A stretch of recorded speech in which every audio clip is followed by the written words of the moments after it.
त्योहारों में दंगा कराने वालों को होगी जेल। उत्तर प्रदेश में उत्सव हमेशा शांतिपूर्ण होंगे, सीएम योगी।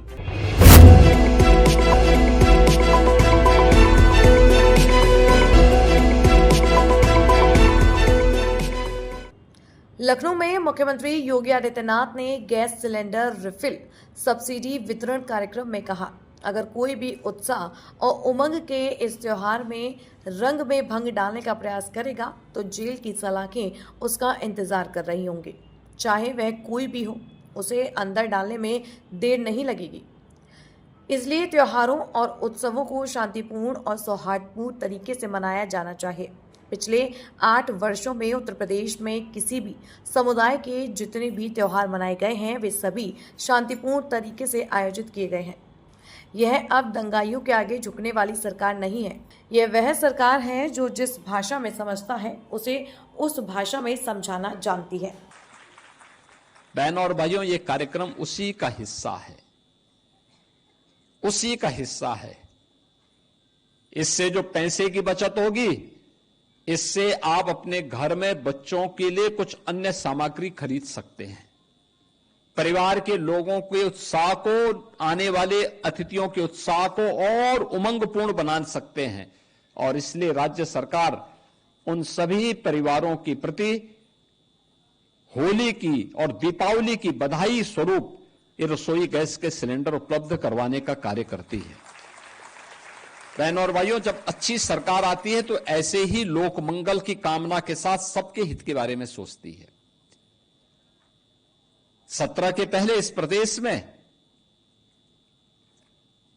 परिवार से ऊपर सोची नहीं थी, केवल अपने परिवार के बारे में सोचता था। और सिर्फ ही परिवार के अलावा दूसरों के पास कोई सोच ही नहीं था।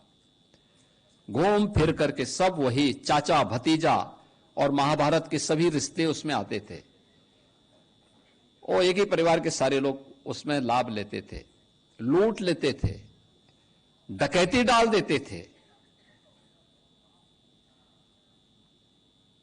उत्साह के उमंग को दंगों की भेंट चढ़ा देते थे,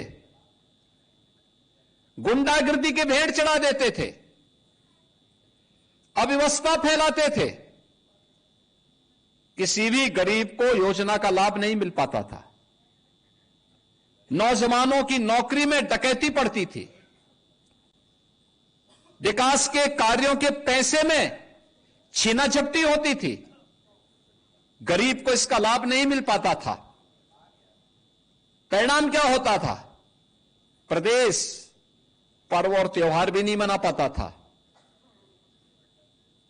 प्रदेश के अंदर गरीब तबाह होता था, नौजवान पलायन करता था। हर जिले में इनके द्वारा पाले गए गुंडे अराजकता फैलाते थे, माफियागिरी फैलाते थे।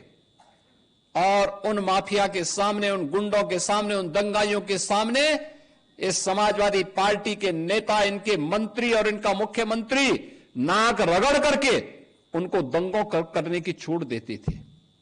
डबल इंजन की सरकार आई और भारतीय जनता पार्टी की सरकार ने कहा कि नहीं, परिवारवाद से नहीं, पूरे प्रदेश को परिवार मान करके काम करना होगा। आज देख रहे होंगे कोई भेदभाव नहीं, किसी की जाति नहीं पूछी जाती, किसी का मत और मजहब नहीं पूछा जाता। तो प्रधानमंत्री जी का मंत्र था सबका साथ और सबका विकास। योजना का लाभ सबको मिल रहा है, भेदभाव किसी के साथ नहीं, सुरक्षा सबको प्राप्त हो रही है। और सरकार की तो पहले से ही घोषणा है कि अगर बेटी की सुरक्षा के साथ खिलवाड़ किया तो तय मानिए कि अगले चौराहे पर यमराज टिकट काटने के लिए खड़ा होगा, छोड़ेगा नहीं। अगर किसी को यमराज से टिकट कटवाना हो तो किसी राह चलती हुई बेटी के साथ छेड़खानी करके दिखा ले। और यह केवल प्रदेश कर सकता, उत्तर प्रदेश सरकार कर सकती है। और ये हमारी वचनबद्धता भी है कि हर बेटी को सुरक्षा देंगे, हर राहगीर को सुरक्षा देंगे, हर व्यापारी को सुरक्षा देंगे, हर नौजवान के हाथ को काम देंगे। हर गरीब को उसका हक देंगे, हर वंचित के साथ सरकार खड़ी होगी, हर दलित के साथ सरकार खड़ी होगी, उसके साथ कोई अन्याय नहीं होने देंगे। और उत्साह और उमंग के त्योहार में किसी ने रंग में भंग डालने का काम किया, किसी ने व्यवधान डालने का काम किया, तो जेल की सलाखें उसका इंतजार कर रही होंगी। और कोई भी होगा उसको अंदर ठूंसने में बहुत देर नहीं लगेगी। और इसीलिए बहनों भाइयों, पर्व और त्योहार शांतिपूर्ण तरीके से, उत्साहपूर्ण तरीके से, सौहार्दपूर्ण तरीके से एक दूसरे को बधाई देते हुए हमें मनाने चाहिए। और मुझे प्रसन्नता है कि गत 8-8.5 वर्ष के अंदर जो भी पर्व और त्योहार उत्तर प्रदेश में आयोजित हुए, सारे के सारे समुदाय के, होली हो, दीपावली हो, विजयादशमी हो, जन्माष्टमी हो, रामनवमी हो, रक्षाबंधन हो, ईद हो, क्रिसमस हो, गुरु पर्व हो, सारे पर्व और त्योहार शांतिपूर्ण तरीके से, उत्साहपूर्ण तरीके से, उमंगपूर्ण तरीके से आयोजित होते हैं। और एक व्यक्ति अपने अपने पर्व त्योहारों को मनाए, अपनी आस्था का सम्मान करे। ये पर्व और त्योहार सड़कों पर प्रदर्शन की वस्तु नहीं है। ये सामूहिक रूप से अपनी अभिव्यक्ति को समाज के सामने प्रस्तुत करने का एक माध्यम होता है। लोग एक दूसरे से गले मिलें, सामूहिक रूप से विकास की प्रक्रिया का हिस्सा बने, अपने परिवार की खुशी को अपने समाज के साथ, समाज की खुशी के साथ प्रदेश के साथ, प्रदेश की खुशी को देश के साथ आपस में शेयर करते हुए हम आगे बढ़े। यही पर्व और त्योहार के पीछे का उद्देश्य होता है। अब वह भाव नहीं, अब ये वो सरकार नहीं है जो दंगाइयों के सामने घुटना टेकती हो। ये सरकार तो जो जिस भाषा में समझेगा उस भाषा में समझाना भी जानती है और अच्छी तरीके से जानती है। और इसीलिए आज मैं प्रदेशवासियों से कहूंगा, दीपावली आ रही है। दीपावली के अवसर पर लोग, हर परिवार, भारतीय परिवार कुछ न कुछ खरीदता है। एक इस अवसर पर जो भी खरीदे वो स्वदेशी खरीदे। स्वदेशी, हमारा कारीगर, हमारा हस्तशिल्पी, हमारा स्थानीय उद्यम जो कुछ भी बनाया होगा उसको खरीद करके अपने घर में लेके जाइए। हमारे घर में दिया जलेगा दीपावली का तो हमारे ही कुम्हार के द्वारा बनाया गया दिया होना चाहिए। हमारे घर में दीपावली के अवसर पर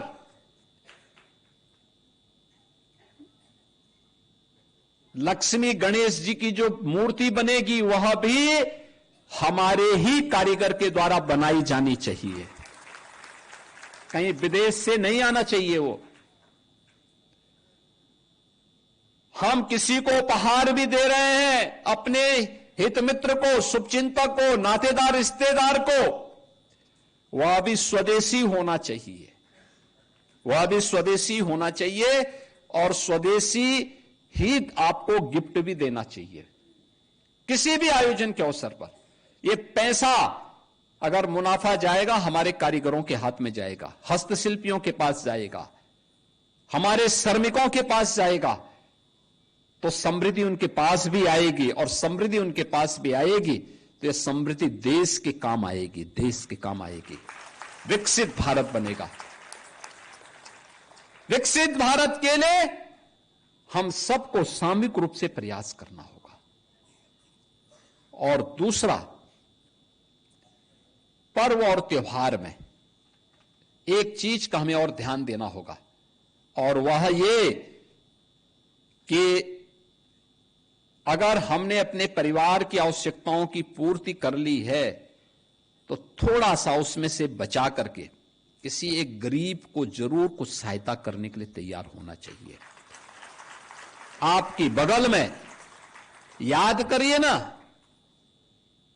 याद करिए, अंत्योदय के प्रणेता पंडित दीनदयाल उपाध्याय जी अपने जीवनी में एक बात लिखते हैं। उन्होंने कहा, एक आचार्य शंकर के बारे में उन्होंने इस बात को कहा था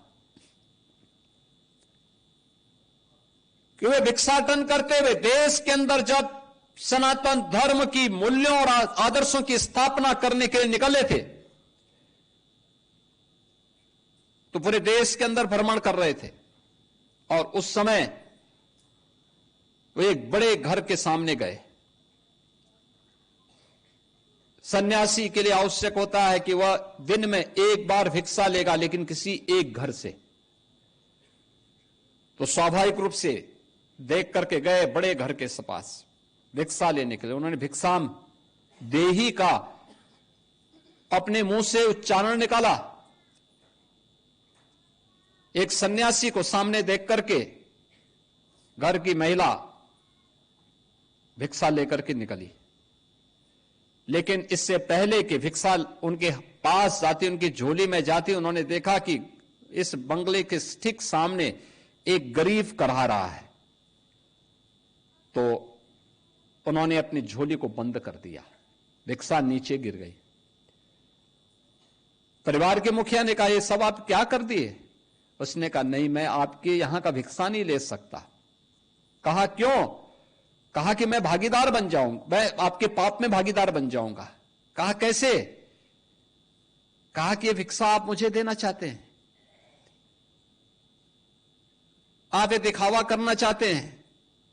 इस सामने आपके घर के सामने एक व्यक्ति भूखों मर रहा है, आप पहले उसको खिलाइए। जब वो व्यक्ति सुख और शांति से अपना जीवन यापन करना शुरू कर देगा तो आपकी भिक्षा लेने के लिए मुझ जैसा सन्यासी भी आ जाएगा। मैं भूखा रह सकता हूं, लेकिन मैं किसी भी ऐसे घर से भिक्षा नहीं लूंगा जिस घर में किसी गरीब के प्रति संवेदना न हो। और याद रखना इस बात को कि ईश्वर किस रूप में है कोई नहीं कह सकता। और हम लोगों को एक गरीब के मन में भी, उनके अंतःकरण में भी उसी ईश्वर का वास मान करके देखना चाहिए जो एक सामान्य नागरिक जिसको मंदिर के ऊपर देखता है। इसलिए उन सब गरीबों के साथ हम भी शेयर करें। जो कुछ भी हमारे पास है, थोड़ी बहुत सहायता किसी गरीब की भी हम कर पाएंगे तो हमें जरूर करना चाहिए। और पर्व का उत्साह और आनंददायक हो जाएगा, और भी आनंददायक हो जाएगा।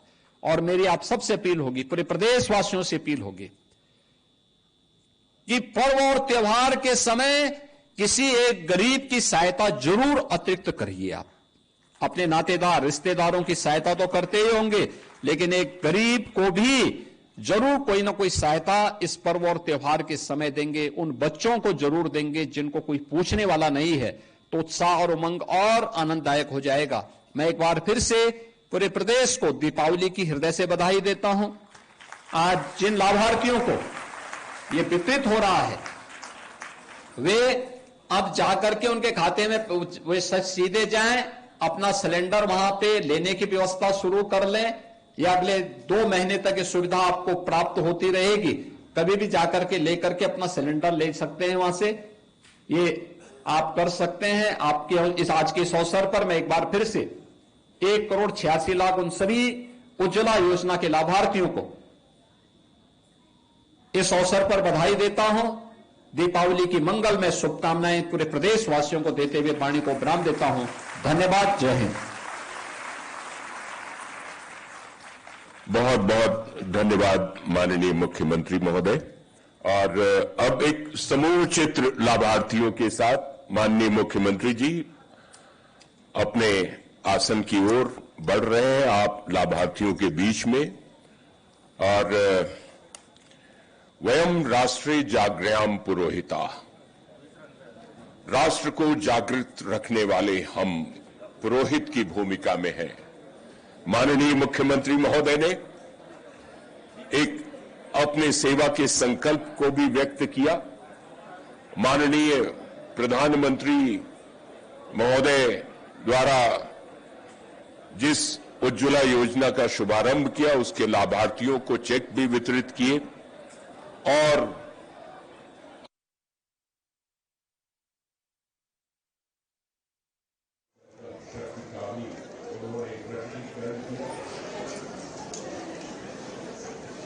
आप लोग अपने अपने चेक ऊपर कर सकते हैं, उससे आपके चित्र बहुत अच्छे आएंगे माननीय मुख्यमंत्री जी की संगत में। तुलसी संगत साध हरे छोटे एक रही आधी में पुनिया तुलसी संगत साध की हरे छोटे। माननीय मुख्यमंत्री जी प्रस्थान कर रहे हैं, आप सभी लोगों से